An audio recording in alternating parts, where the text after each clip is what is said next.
Long before ships crossed the oceans, long before maps gave names to lands, Australia already had a heartbeat.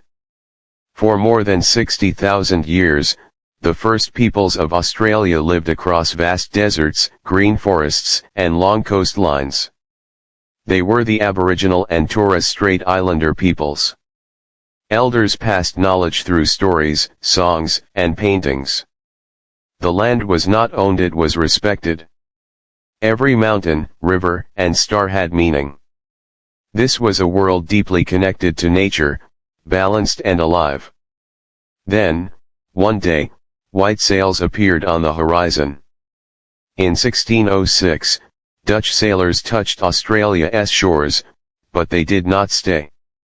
Years later, in 1770, a British captain named James Cook sailed along the eastern coast.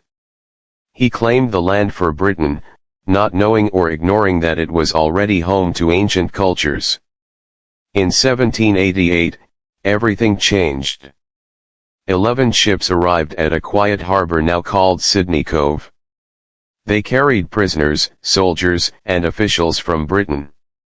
This was the first fleet, and Australia became a penal colony. Life was harsh. The land was unfamiliar, food was scarce, and survival was a daily struggle. For indigenous people, this arrival brought loss of land, culture, and lives. Still, the colony grew.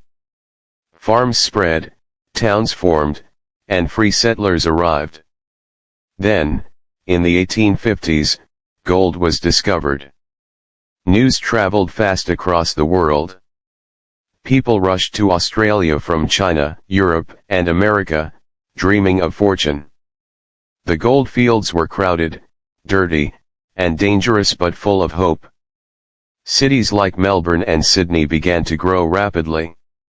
As the colonies became stronger, a new idea was born: unity.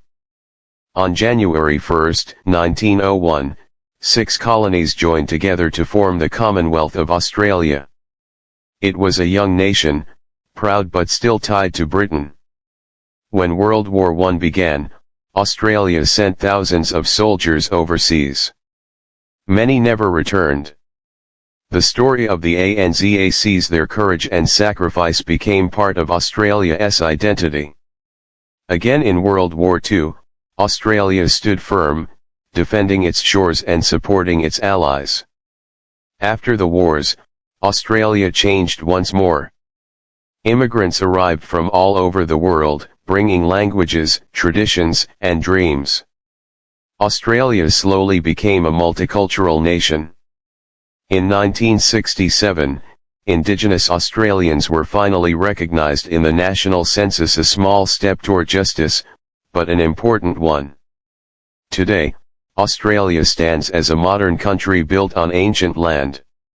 Skyscrapers rise where forests once stood, yet the stories of the first people still echo in art, music, and ceremony.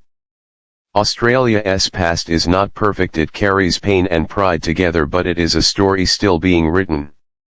A story of resilience. A story of survival. A story of a land older than time, and a nation still learning who it truly is.